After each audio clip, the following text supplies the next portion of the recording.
Santo Traficante Jr.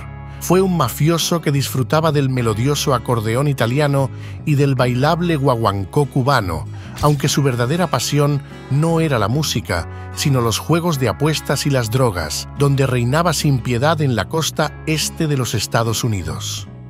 Con ascendencia siciliana y una astuta habilidad para tejer alianzas, se convirtió en un líder delincuencial tan poderoso como implacable.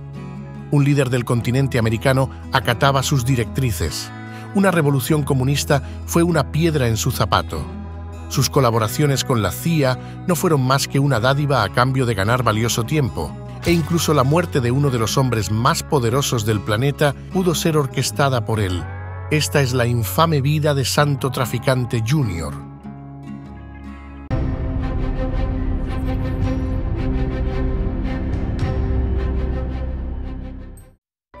Santo Traficante Jr. emergió en un mundo saturado de sombras y secretos el 15 de noviembre de 1914 en Tampa, Florida, Estados Unidos. Nació en un contexto difícil para la comunidad a la cual pertenecía. La historia de los italoamericanos en Florida a principios del siglo XX estaba plagada de esperanza, lucha y un toque de resiliencia mafiosa. Entre 1880 y 1915, aproximadamente 4 millones de italianos emigraron a los Estados Unidos, buscando un futuro más prometedor. Muchos de ellos, en su mayoría de Sicilia, encontraron en Florida un nuevo hogar. Tampa, con su creciente industria del tabaco y el floreciente comercio de frutas, se convirtió en un imán para estos inmigrantes. La promesa de trabajar en fábricas de cigarros y huertos de cítricos atrajo a una oleada de italianos que también se aventuraron en otras profesiones, como bienes raíces, peluquería, carnicería y confección. No fue un camino de rosas. Los inmigrantes italianos enfrentaron una explotación implacable por parte de los padroni, intermediarios italianos que controlaban sus salarios, transporte y condiciones de vida, todo a cambio de una tarifa. Igualmente, la paz social era un lujo que no se podían permitir. Las tensiones raciales y los conflictos laborales eran pan de cada día. Durante este tiempo, un italiano fue linchado en Tampa durante una huelga laboral, un suceso que reflejaba el temor generalizado a la militancia laboral y las fricciones étnicas. Este episodio, aunque aislado en Florida, resonaba con los linchamientos más frecuentes en lugares como Luisiana, donde la Mano Negra, una organización delictiva italiana, alimentaba las llamas del miedo y la xenofobia. Sin embargo, la comunidad italoamericana en Florida no se dejó doblegar. Muchas familias se desarrollaron y prosperaron, creando enclaves culturales vibrantes donde la música, el teatro y los festivales eran el pan de cada día. Además, apoyaron periódicos y clubes sociales en italiano, creando un microcosmos de su patria en el Nuevo Mundo. Pero la influencia de la comunidad italoamericana no se limitó a la esfera cultural. Su contribución al desarrollo industrial y agrícola de Florida fue significativa. Se distinguieron como trabajadores dedicados y hábiles artesanos, desempeñando un papel crucial en el crecimiento económico de la región. También ayudaron a consolidar a Florida como un centro importante de producción frutícola. No obstante, las raíces del futuro gángster floridano se parecían más a las de la Mano Negra que a las del sector agrícola regional. La cuna de Santo Traficante Jr. estaba cubierta por el oscuro manto del mundo delincuencial, como hijo del infame Santo Traficante Senior, un titán del crimen siciliano que gobernaba con puño de hierro sobre el inframundo de Tampa, y su madre, María Giuseppa Cacciatore. La sombra de Santo Senior se posaba fría y dominante sobre el joven traficante. Él fue uno de esos tantos italianos que encontraron refugio en las vastas tierras al norte del continente americano. Se dice que las palabras de su padre eran como órdenes sagradas y su cruel sabiduría una guía infalible en el turbio mar que navegaban. Aunque no esté del todo documentada, supuestamente Traficante Jr. abandonó su escuela en algún punto de la secundaria, probablemente en el 9º o 10º grado. Motivado a ello, se puede inferir que la mayor parte de su educación fue limitada y no formal. Indistintamente, su educación no se limitó a las aulas convencionales. siempre estuvo impregnada con el veneno sutil de la manipulación y la infamia. Es muy probable que su padre lo haya educado en el negocio de los juegos de azar y la mafia desde muy temprana edad. Tenía cómo formarse sobre estos asuntos. Las experiencias de traficante senior daban suficiente material para ello y lo convertían en un auténtico maestro del crimen. Con la caída de la ley seca, casi a mediados de los años 30, la maquinaria criminal de traficante padre prosperó. Su alianza estratégica con los titanes de la mafia nacional aseguró la expansión de sus operaciones turbias más allá de las fronteras de Florida. Asimismo, entre el humo de los cigarros y el tintineo de las copas, se forjó el vínculo entre padre e hijo. Es muy probable que los dos se entregaran más de una vez a los placeres del juego y la fiesta en Florida y en Cuba, ya que el padre disfrutaba mucho de este tipo de encuentros. La familia traficante también fue particularmente famosa por la utilización del idioma llamado tampan, un dialecto que combinaba el italiano y el español. Era una suerte de lenguaje encriptado. La mafia floridana lo hablaba para que la policía no pudiera entender las conversaciones entre capos. Para la década de 1930, Santo Jr. emergió siguiendo los pasos de su padre, quien había consolidado su dominio sobre las bandas rivales de Florida. Cuando nuestro protagonista se unió a su padre en esta complicada encomienda, no lo hizo como un simple peón, sino como un estratega en formación. A medida que Traficante Senior unificaba las facciones criminales bajo el estandarte de la familia que dirigía, su hijo se destacaba por su capacidad para gestionar operaciones y mantener la disciplina dentro de la organización. Aunque claro, no todo en la vida de nuestro protagonista era delinquir y atropellar la ley. Santo Traficante Jr. encontró tiempo entre sus negocios para casarse con Josephine Marchese el 17 de abril de 1938. Su esposa, conocida desde entonces como Josephine Yuyu Traficante, había nacido en Tampa 6 años después que él y también descendía de inmigrantes sicilianos. Juntos tuvieron 2 hijas. Josephine, a pesar de estar casada con uno de los mafiosos más notorios de la región, prefería dedicar su tiempo a la cocina, a tejer y a los viajes familiares. Todo un ejemplo de la típica ama de casa, pero manejaba la dualidad de ser una madre devota mientras su esposo tejía una red corrupta y llena de vicios. Para la década de 1940, Santo Hijo se había erigido como uno de los mafiosos más poderosos de la región. Su imperio no solo abarcaba actividades criminales tradicionales, como el juego y el tráfico de drogas, sino también una intrincada red de influencias políticas y económicas. En realidad, su influencia se expandió rápidamente, desde los callejones de Tampa hasta las avenidas de La Habana, donde su habilidad para combinar negocios legítimos con operaciones ilegales le permitió crear una red de poder sin precedentes. La familia traficante, aprovechándose de su posición económica y la amenaza de la violencia, formó una fuerte alianza con el gobierno de Fulgencio Batista en Cuba, quien se encontraba ejerciendo su primer período como presidente. Inclusive, la relación entre el líder cubano y el capo floridano era muy estrecha. Desde un comienzo, Batista se dejó dominar por él y le otorgó permisos suficientes a la mafia para operar en Cuba, convirtiendo a la isla en un centro de narcotráfico, prostitución y crimen organizado. Hasta 1959, ningún nuevo gobierno cubano se atrevió a desmontar los beneficios aprobados por Batista y de los que gozaba el crimen organizado. De hecho, en 1946, Santo Padre envió a su hijo a Cuba para invertir en el creciente número de clubes nocturnos y casinos del país insular. Para este momento, Santo Hijo ya era el subjefe de la familia traficante. Eso sí, padre e hijo mafiosos nunca lograron el objetivo principal: monopolizar el negocio del juego en la isla. Entre sus negocios legítimos, los casinos en Cuba se erigieron como las joyas de su corona. Estos establecimientos eran una fuente inagotable de ingresos y se tornaron en verdaderos centros neurálgicos donde convergían políticos, celebridades, empresarios y otros mafiosos. En La Habana, sus inversiones en un teatro al aire libre y un popular restaurante con autoservicio mostraban su capacidad para disfrazar sus verdaderos intereses detrás de una fachada de honradez financiera.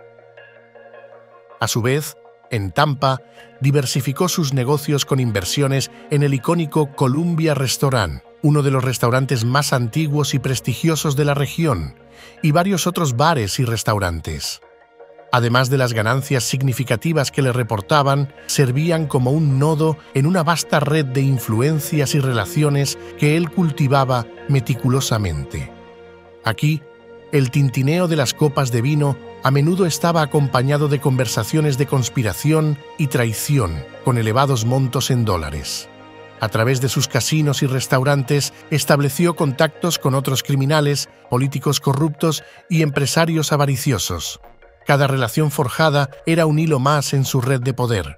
Sus movimientos eran meticulosamente planeados y sus lealtades cuidadosamente seleccionadas, tratando de llamar la atención lo menos posible. Durante estos años, Santo Traficante Jr. mantuvo vínculos con la familia Bonanno en la ciudad de Nueva York, lo que le permitió expandir sus operaciones a nivel nacional. Aunque estaba más ligado a Salvatore Sam Giancana, importante capo de Chicago que para ese momento se manejaba en varios negocios similares: juegos de azar, distribución ilegal de licores y fraudes políticos. En 1946, su influencia era tan grande que fue invitado a un evento que cambiaría el curso del crimen organizado en América, la Conferencia de La Habana. La celebración del evento en esa ciudad es otro claro recordatorio respecto a cómo estaba de comprometido Fulgencio Batista con el florecimiento del crimen organizado. Este encuentro histórico reunió a los pesos pesados de la mafia estadounidense, el Sindicato del Crimen Judío y los líderes de la Cosa Nostra bajo la brillante fachada del Hotel Nacional. La conferencia, orquestada por el infame Charles Lucky Luciano, ex jefe de la familia Luciano y cofundador de la Comisión de la Mafia Italiana en Estados Unidos, se convirtió en el epicentro de decisiones que resonarían en todo el hemisferio occidental. También fue organizada por Meyer Lansky, el jefe del Sindicato del Crimen Judío y asesor financiero clave para las operaciones de juegos de azar de la mafia italiana en Estados Unidos. Era una mente maestra de las finanzas ilícitas. La conferencia no fue una simple reunión social, sino un cónclave cuidadosamente planeado de los cerebros más peligrosos de la mafia. Se trataba de discutir asuntos políticos, establecer normas de actuación y consolidar intereses de negocios que traspasaban fronteras. En un momento en que la mafia estadounidense estaba extendiendo sus tentáculos hacia América Latina, este encuentro era crucial para establecer alianzas y acuerdos sólidos con otros líderes del crimen en la región. Considerada la reunión más significativa desde la conferencia de Atlantic City, celebrada 17 años antes, también fue muy lucrativa para Lucky Luciano. Después de un trajinado exilio en el cual tuvo dificultades para permanecer en suelo americano, los participantes decidieron regalarle sobres con dinero. La sumatoria de todos ellos osciló los $200,000 en efectivo. En este nido de culebras, Santo Traficante Jr. emergió como un actor fundamental, siendo reconocido como uno de los mafiosos más poderosos del sur de Estados Unidos. Conocido por su astucia y su mano firme en el tráfico de drogas, su postura en la conferencia fue clara: expandir y consolidar las rutas y operaciones de narcóticos, asegurando que la mafia estadounidense mantuviera el control y maximizara sus beneficios.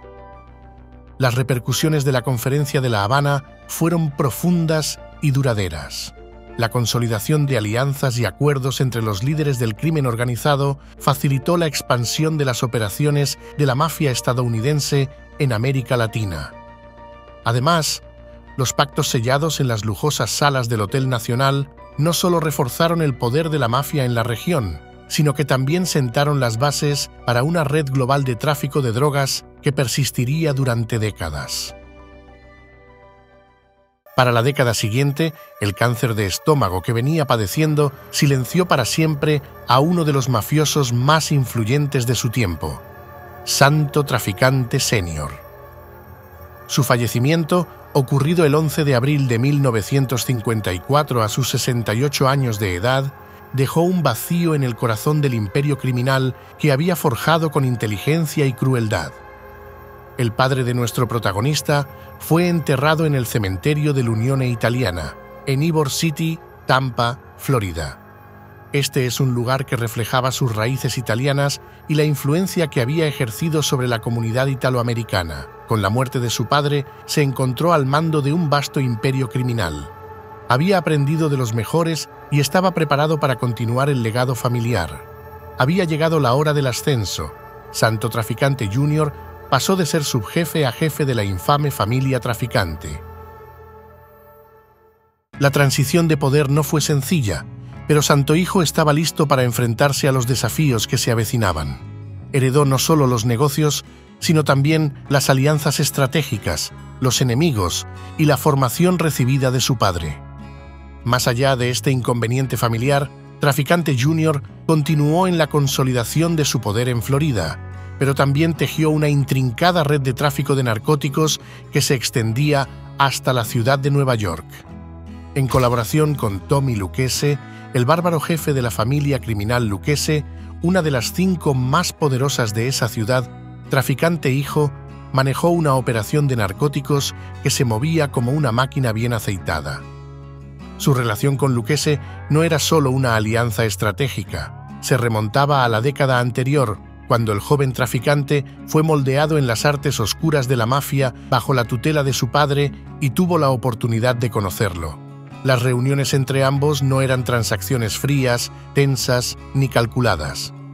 Todo lo contrario, Traficante y Lucchese se entendían con facilidad en el mundo del crimen. Eran buenos amigos y se encontraban frecuentemente en Nueva York para cenar. Igualmente, en esta década fue detenido en numerosas ocasiones, motivado a cargos de soborno y por operar las infames loterías ilegales de bolita en el bullicioso distrito de Ybor City, en Tampa. Pero en un giro casi teatral de los acontecimientos, Traficante logró evadir la condena en cada una de estas ocasiones. Incluso cuando fue condenado a 5 años por soborno, la Corte Suprema de Florida anuló la sentencia antes de que pisara la prisión. Gracias a su intrincada red de contactos, cada arresto no era más que un leve inconveniente, rápidamente solucionado con un soborno aquí y una amenaza velada allá. En otro orden de ideas, la reunión de Apalachín, celebrada el 14 de noviembre del 57 en la tranquila localidad de Apalachín, Nueva York, es otro encuentro esencial en la historia del crimen organizado en Estados Unidos. Tenía objetivos claros y bien definidos: discutir y coordinar diversas actividades ilegales que generaban millones de dólares para la mafia. Entre los temas a tratar estaban los juegos de azar, la gestión de casinos y el tráfico de narcóticos. Estos negocios ilícitos eran la columna vertebral de las operaciones mafiosas en ese momento y requerían una coordinación meticulosa para evitar conflictos y maximizar las ganancias de los integrantes de la Comisión de la Mafia, el ente rector del encuentro. Adicionalmente, otro punto crítico en la agenda fue la división de las operaciones que habían estado bajo el control de Albert Anastasia, un temido capo de la mafia que había sido asesinado recientemente. Albert Anastasia, nacido en Calabria, Italia, en 1902, es una figura que se destaca en la historia del crimen organizado por su brutalidad y su meteórico ascenso al poder. Anastasia estuvo involucrado en diversas actividades y negocios delictivos. Por ejemplo, fue uno de los arquitectos de la Murder Inc., el ruin escuadrón de asesinos del Sindicato Nacional del Crimen. Su capacidad para imponer el orden a través del miedo y la violencia no tenía parangón. También ascendió en las filas de la Asociación Internacional de Estibadores, convirtiéndose en una figura poderosa dentro del sindicato. Usó su posición para controlar el frente marítimo y participar en diversas actividades ilegales. Después de la Segunda Guerra Mundial, Anastasia diversificó sus intereses invirtiendo en una fábrica de confección. Esta empresa le permitió mantener una fachada legítima mientras continuaba con sus otras actividades criminales. Estos negocios eran muy rentables y las actividades delictivas de Anastasia generaban importantes ingresos. Por ello, era lógico el interés de la Comisión de la Mafia para beneficiarse de sus réditos. Sin embargo, la carrera de Anastasia comenzó a tambalearse a principios de la década de los 50. Los problemas legales, incluidas acusaciones de desnaturalización y evasión fiscal, empezaron a acumularse. Además, su liderazgo fue desafiado por figuras poderosas como Vito Genovese, Joseph Profaci y Carlo Gambino. El clímax de su decadencia llegó el 25 de octubre del 57, cuando Anastasia fue asesinado en una barbería del Hotel Park Sheraton en Manhattan. La muerte de Anastasia creó un vacío de poder y la necesidad urgente de redistribuir sus lucrativas operaciones entre los diferentes jefes mafiosos presentes. Volviendo a Apalachin, la finca de Joseph Barbara en Apalachin fue elegida como el lugar para esta reunión secreta, debido a su ubicación rural y aparentemente segura. Barbara era el jefe de la familia criminal del noreste de Pensilvania y había organizado con éxito una reunión más pequeña el año anterior, en ese mismo lugar. Santo Traficante Jr. asistió al evento por controlar las operaciones del crimen organizado en Florida y Cuba. Su presencia en la reunión de Apalachin subraya su importancia dentro de la mafia. Probablemente participó activamente en las discusiones sobre la distribución de actividades ilegales, protegiendo sus intereses dentro de la península estadounidense y en la isla caribeña. Con el control de juegos de azar y tráfico de narcóticos, Traficante estaba decidido a mantener y expandir su influencia. Sin embargo, la elección resultó ser un error catastrófico. Las autoridades locales y federales estaban cada vez más conscientes de las actividades de Bárbara y otros mafiosos. Su vigilancia meticulosa e intensificada conllevó a la estrepitosa caída del evento. Efectivamente, la reunión de Apalachin fue bruscamente interrumpida por la policía estatal y agentes federales. Las sospechas de las autoridades sobre la inusual concentración de coches lujosos en la finca de Bárbara llevaron a un operativo que resultó en la detención de numerosos mafiosos. Es considerado un golpe maestro por parte de los funcionarios de seguridad, quienes lograron arrestar a unos 60 hombres de los 100 asistentes estimados. Entre los detenidos se encontraba Santo Traficante Jr. Su detención es llamativa, ya que era un hombre que estaba acostumbrado a operar desde las sombras y mantener un perfil bajo. Cuando fue detenido, inicialmente dio el nombre de Luis Santos, en un intento desesperado por ocultar su identidad y sostener su acostumbrado anonimato. Este subterfugio no duró mucho. En enero del año siguiente, tras huir a la capital cubana para evitar la citación judicial, Traficante admitió su verdadera identidad ante la Policía Nacional de Cuba. Entre los arrestados, junto a Santo Traficante Jr., se encontraban algunos de los nombres más poderosos y temidos de la Cosa Nostra y de la Comisión de la Mafia. No obstante, las consecuencias legales de Apalachin no quedaron en estas múltiples detenciones. En enero del 59, Traficante y otros 19 hombres fueron acusados de conspirar para obstruir la justicia mintiendo sobre la naturaleza de la reunión de Lampa. Fueron declarados culpables, multados y sentenciados a penas de prisión de entre 3 a 5 años. Sin embargo, en un giro irónico del destino, estas condenas fueron anuladas en apelación al año siguiente, subrayando la capacidad de la mafia para eludir la justicia mediante influencias y maniobras legales. La reunión de Apalachin marcó un punto de inflexión crucial. Proporcionó la primera evidencia concreta de la existencia de una conspiración criminal nacional conocida como la mafia, algo que el FBI había negado anteriormente. Semejante revelación desmoronó la fachada de negación mantenida por las autoridades y desencadenó una serie de medidas más agresivas por parte de las fuerzas del orden contra las actividades mafiosas. En particular, para Santo Traficante Jr., esta experiencia fue una mezcla agridulce de humillación y reafirmación de su estatus como un capo influyente.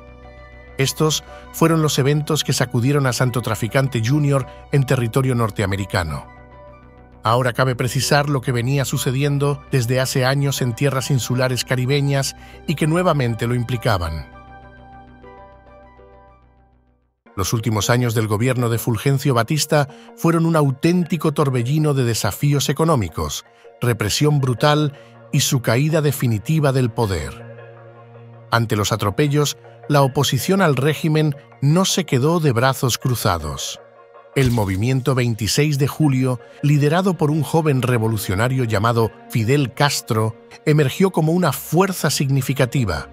Antes de convertirse en el ícono revolucionario de la Guerra Fría, Fidel Castro era simplemente un abogado joven y carismático, profundamente perturbado por la situación política y económica de Cuba. En 1950 se graduó en la Facultad de Derecho de la Universidad de La Habana, iniciando su carrera como abogado. Sin embargo, el derecho era solo una herramienta para algo más grande, la política.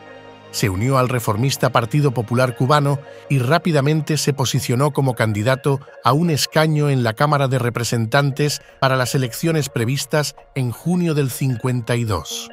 A pesar de sus aspiraciones, en marzo de ese año, Fulgencio Batista orquestó un golpe de Estado que derribó la naciente democracia cubana, obteniendo su segundo mandato. Este evento sobrevenido canceló las elecciones para las cuales Castro era candidato y lo llevó al borde de la desesperación política. Determinado a impugnar el golpe, Fidel intentó utilizar el poder judicial, pero el sistema estaba tan podrido que sus esfuerzos fueron inútiles. Fue en este punto donde Castro decidió que las palabras no serían suficientes. El 26 de julio del 53, lideró un ataque armado contra el cuartel Moncada, una de las fortalezas militares del régimen de Batista. El ataque fracasó estrepitosamente y Castro fue capturado, pero este evento marcó el inicio de su carrera revolucionaria. La fecha se convertiría en el símbolo del movimiento revolucionario que él lideraría. El régimen de Batista, ya tambaleante, enfrentaba crecientes dificultades económicas a finales de la década. La guinda del pastel fue la Ley del Azúcar de 1956, una movida despiadada que redujo drásticamente el comercio de azúcar cubano para beneficiar a los productores estadounidenses. Este golpe fue un puñetazo directo al estómago de la economía nacional, que dependía en gran medida de las exportaciones de este producto. La incertidumbre sobre el futuro de esta industria vital causó un colapso de apoyo dentro del gobierno y la industria agrícola, dejando a Batista con menos aliados y más enemigos con cada día que pasaba.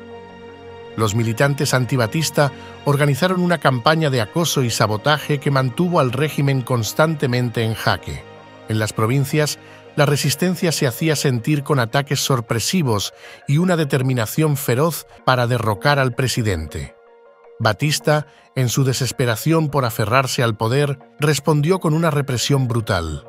Controló la universidad, la prensa y el Congreso con mano de hierro, sumiendo a Cuba en un verdadero caos político. Las calles de Cuba se convirtieron en un campo de batalla, con asesinatos y desapariciones como el pan de cada día. Sin embargo, cuanto más intentaba aplastar la resistencia, más crecía el odio hacia su régimen. La corrupción alcanzó niveles obscenos. Durante sus 8 años fuera del poder, entre 1944 y 1952, Batista disfrutó de su enriquecimiento a expensas del pueblo cubano, y su regreso al poder solo intensificó esta vorágine de malversación. El año 1958 marcó el punto de inflexión. La revolución cubana, liderada por Castro, cobró un impulso imparable. En el otoño, las fuerzas revolucionarias lanzaron un ataque decisivo que dejó al régimen de Batista en condiciones muy precarias. El presidente, viendo el inevitable final, decidió huir del país el 1 de enero del 59. No lo hizo con las manos vacías, se llevó una fortuna personal de más de 300 millones de dólares. La revolución cubana logró su objetivo: derrocar al gobierno autoritario de Batista y marcar el comienzo de una nueva era en la política cubana. Su caída fue recibida con júbilo por los cubanos, que vieron en Castro y su movimiento una esperanza para un futuro mejor. Así se gestó la caída de un gran aliado de Santo Traficante Jr. en el Caribe, uno que, hasta ese día, tuvo mucho poder y lo ayudó en sus fechorías. Aunque cabe decir que la Revolución cubana no era solo una copia de la Revolución rusa con sabor a mojito. No, aquí se trataba de combinar las ideas de Martí, el héroe nacional que soñaba con una Cuba libre, con el marxismo-leninismo, esa doctrina que prometía el paraíso proletario. El objetivo era claro: liberar a Cuba del yugo imperialista y emancipar al pueblo cubano. Pero, ¿cómo se logra eso? Fácil, tomando el control de absolutamente todo. La propiedad privada se convirtió en el enemigo público número uno. Terratenientes, empresarios y pequeños propietarios vieron cómo sus bienes eran expropiados en nombre de la justicia social. El mensaje implícito era contundente: tu tierra ya no es tuya, es del pueblo, y por pueblo nos referimos al Estado. A resumidas cuentas, la Revolución cubana comenzó como un ambicioso proyecto de liberación y redención nacional, pero rápidamente se convirtió en un régimen que aplastó la propiedad privada y cualquier forma de disidencia. Toda esta historia se debe a que Santo Traficante Jr. y otros mafiosos habían convertido a La Habana en su propio patio de recreo mafioso. Controlaban importantes activos en la isla, incluidos casinos, hoteles y otros negocios que le generaban una inmensa fortuna. Sin embargo, la llegada de Fidel Castro y su gobierno revolucionario cambió drásticamente su destino. Cuando Castro tomó el control de Cuba, uno de sus primeros objetivos fue desmantelar el crimen organizado que se había infiltrado en la economía cubana. Si a esto le sumamos la desaparición de la propiedad privada, a Traficante le estalló una bomba. Sus activos y propiedades, que incluían algunos de los lugares más emblemáticos de La Habana, como el Casino Tropicana y los hoteles Deauville y Capri, fueron rápidamente incautados. La confiscación de estos bienes representó una pérdida financiera significativa para Traficante y marcó el fin de su influencia en la región. En 1959, nuestro protagonista fue detenido por las autoridades cubanas.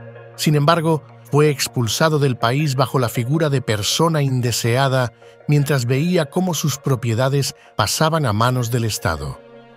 Huyó a los Estados Unidos, dejando atrás el imperio que había construido en Cuba. Traficante nunca hizo comentarios específicos sobre las propiedades que Castro le quitó, pero es evidente que la pérdida fue devastadora. El gobierno de Castro se jactaba de haber erradicado el crimen organizado de la isla, siendo la expropiación de los activos de Traficante una parte crucial de este esfuerzo. No dispuesto a aceptar su destino sin luchar, Traficante se involucró de lleno en actividades anticastristas. Estableció contactos con diversos servicios de inteligencia de Estados Unidos, incluyendo la CIA y la Oficina de Inteligencia Naval, y participó en varios complots para asesinar a Castro. Aunque no se sabe exactamente cuál fue el rol del gánster floridano en cada uno de ellos, todos formaron parte de los desesperados esfuerzos de la CIA para librar al hemisferio occidental del líder revolucionario cubano. Un intento fue con cigarros envenenados. Traficante Jr. participó en un complot para envenenar a Castro, mezclando sus amados cigarros con una sustancia mortal. También, como si se tratara de una broma de mal gusto, otro plan implicaba envenenar el batido de Castro. El razonamiento detrás de esta conjura era simple: si no puedes atraparlo con puros, atrápalo con batidos. Otro intento fue un clásico de lo absurdo. Traficante estuvo involucrado en un plan de la CIA para que Castro se pusiera un traje de neopreno envenenado. Si su vestimenta era nociva, su posibilidad de sobrevivencia era poca. Y para rematar, un plan digno de una telenovela o un libro de ficción. Nuestro protagonista y la CIA idearon juntos un plan para hacer estallar a Castro con una concha marina explosiva. Todos estos intentos fueron parte de la denominada Operación Mangosta, uno de los intentos más extravagantes y completos de la CIA para eliminar a Fidel Castro y su gobierno. La operación involucró una red de agentes de la CIA, exiliados cubanos y figuras del crimen organizado. Entre los personajes más coloridos y peligrosos se encontraban Santo Traficante Jr. y Johnny Roselli. por parte de los cuerpos políticos y de seguridad del Estado implicaba el saboteo económico contra el gobierno caribeño, dificultar el transporte marítimo de la isla y revueltas antigubernamentales pagadas. El objetivo, a grandes rasgos, era hacer de Cuba un país ingobernable y perjudicar a Fidel Castro y a las instituciones revolucionarias ante la opinión pública cubana, cuyas medidas radicales tampoco ayudaban a mejorar la situación interna. Estas tramas, aunque fallidas, muestran hasta qué punto Traficante estaba dispuesto a llegar para recuperar su posición perdida, trabajar con sus perseguidores tradicionales para conspirar contra un gobierno extranjero, enemigo en común de las fuerzas de seguridad y de la mafia. Si se quiere, aplica la lógica de «el enemigo de mi enemigo es mi amigo». Y en las vueltas que da la vida, Traficante ahora colaboraba con la CIA. Los documentos desclasificados de la agencia en 2007 confirmaron sus conexiones directas con estos planes de asesinato. Sin embargo, Traficante Jr. no solo pudo estar involucrado en conspiraciones políticas en Cuba, sino también en Estados Unidos. John F. Kennedy fue el 35º presidente de los Estados Unidos de América, elegido en 1960. Se trataba de un joven carismático que prometía llevar a la primera potencia mundial a nuevos niveles de desarrollo y poder. Sin embargo, su vida y presidencia llegaron a un fin abrupto y trágico el 22 de noviembre de 1963, un día que ha quedado grabado en la memoria colectiva como una de las mayores tragedias de la historia estadounidense. Ese fatídico día, Kennedy se encontraba en Dallas, Texas, haciendo lo que los políticos hacen mejor: saludar a la multitud desde una caravana presidencial. Paseaba en su limusina descapotable por Dealey Plaza, acompañado por su elegante y preparada esposa, el gobernador de Texas, y su esposa, Nellie. En medio de la ovación y los vítores, un disparo desgarró el aire y transformó la escena de celebración en una pesadilla. El disparo mortal vino del 6º piso del depósito de libros escolares de Texas. El autor, Lee Harvey Oswald, un exmarine estadounidense y autoproclamado comunista con una afinidad por las ideas revolucionarias que, al parecer, pensó que matar al presidente era la manera perfecta de expresar su descontento con el sistema.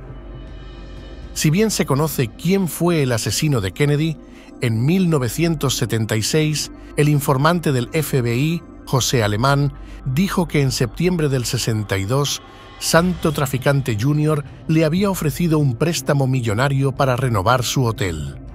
En la conversación, Traficante no se anduvo con rodeos y se quejó amargamente de los hermanos Kennedy y de sus ataques a personajes del calibre de Jimmy Hoffa, quien era un sindicalista abiertamente enemigo de los Kennedy que fungía como presidente de la Hermandad Internacional de Camioneros, y otros asociados.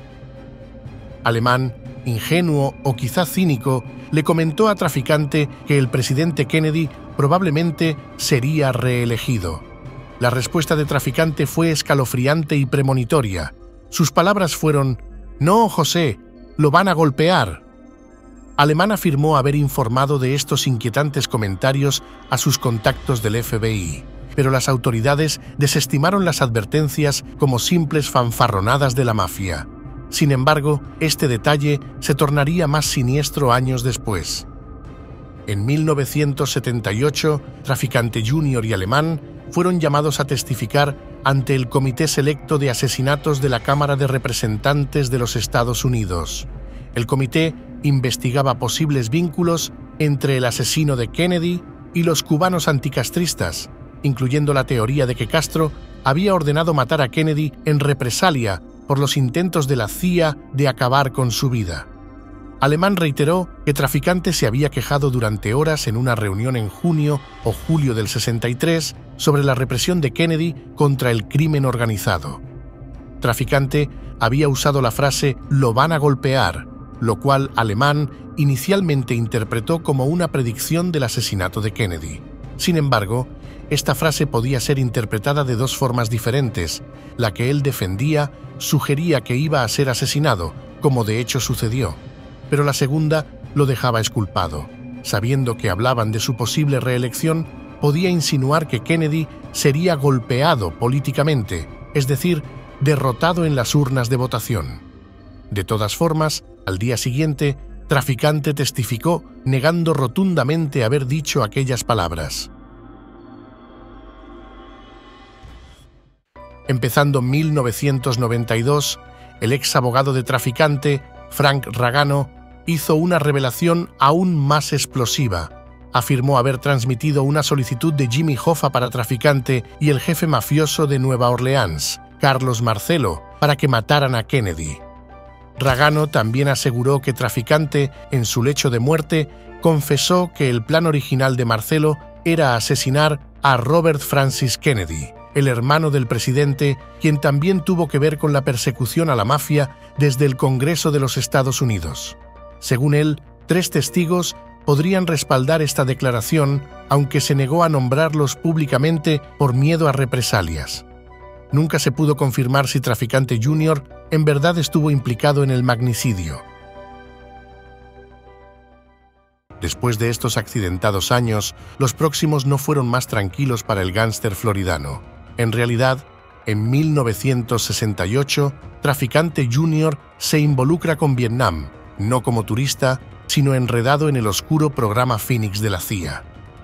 Este último era un intento brutal y despiadado de desmantelar la infraestructura del Frente Nacional de Liberación de Vietnam, un grupo político que luchaba contra Estados Unidos y Vietnam del Norte en la famosa Guerra de Vietnam, con la idea de unificar al país en una república socialista. Si se quiere, el programa puede ser definido como una maniobra de terror estatal. La CIA, en su lucha contra el Frente Nacional de Liberación de Vietnam, no tuvo reparos en asociarse con elementos del crimen organizado, como Traficante. Inteligencia, arrestos arbitrarios, tortura y asesinatos eran las herramientas del oficio. ¿Y quién mejor para colaborar en tan noble empresa que un mafioso anticomunista curtido en el arte del asesinato y la intimidación? Además, Traficante no se limitó a Phoenix. También tuvo sus dedos metidos en la Operación Red Rock, otra operación clandestina de la CIA en Vietnam. ¿Qué hacía exactamente Traficante en Vietnam? No se conocen mucho los detalles. Sin embargo, su trabajo no era periférico. Probablemente ayudó a facilitar las operaciones sucias que la CIA prefería mantener a distancia de los ojos públicos. Para este punto, Traficante y la CIA formaban una pareja inquietante, un recordatorio cínico de hasta dónde llegaría el gobierno estadounidense para lograr sus objetivos fuera de sus fronteras. Además, en la década de 1970, Traficante Jr. expandió sus actividades ilícitas a tierras tropicales, específicamente Costa Rica. Aquí, el mafioso no solo disfrutaba del sol y las playas, sino que también estaba involucrado en negocios que, aunque oscuros, le mantenían la cartera llena y la adrenalina alta. Pero los tratos sucios tienen una manera divertida de torcerse. En 1973, a sus casi 60 años de edad, mientras disfrutaba de su estadía en Costa Rica, las autoridades locales decidieron que era hora de poner un freno a sus actividades y lo arrestaron. Sin embargo, en el verdadero estilo de un capo de su talla, su estancia tras las rejas fue breve. Poco después, Traficante fue liberado, probablemente debido a influencias más allá de las fronteras costarricenses. Finalmente, la década de 1980 representó su declive definitivo.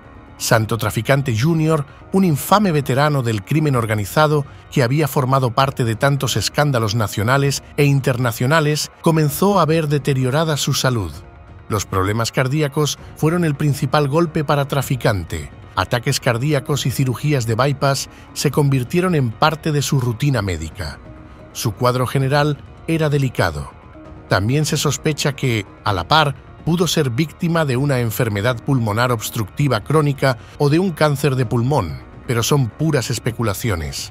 A pesar de recibir tratamiento constante, que incluyó cirugías, terapias y medicamentos, su salud retrocedía con el paso de los días. Dentro de este complejo panorama de salud, en 1986, Traficante fue citado a la corte por su presunta participación en las actividades ilegales del King's Court. Este no era un club nocturno ordinario.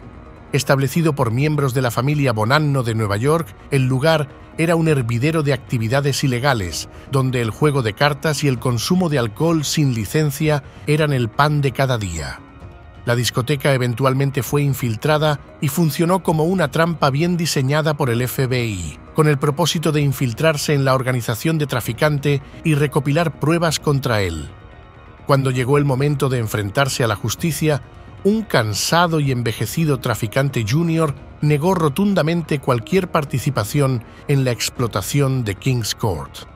Para él, todo esto no era más que una maniobra de sus enemigos para desacreditarlo.